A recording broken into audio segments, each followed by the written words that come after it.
It's spring, and that means we're starting to see some pretty good buys on produce that we haven't seen in quite a while.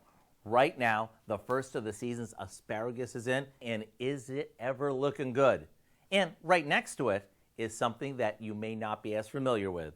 It's rhubarb. And if you've never worked with it, are you ever missing out? All we do is trim it up like we would celery, but unlike celery, it has to be cooked. And because it's tart, it needs to be balanced with a bit of sweetness, either from sugar or by teaming it up with other fruits. Today, I'm combining it with strawberries to make a to-die-for cobbler.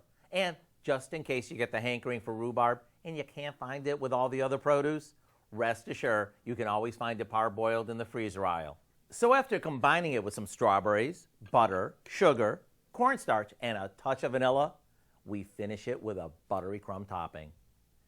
After it bakes and gets all bubbly and the top is golden, it's ready to serve with some ice cream or whipped cream. So don't dilly-dally. Go online today and get the recipe for our Strawberry-Rhubarb Cobbler so you can take advantage of this best food buy.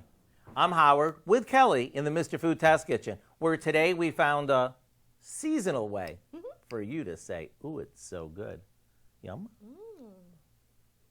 Mm.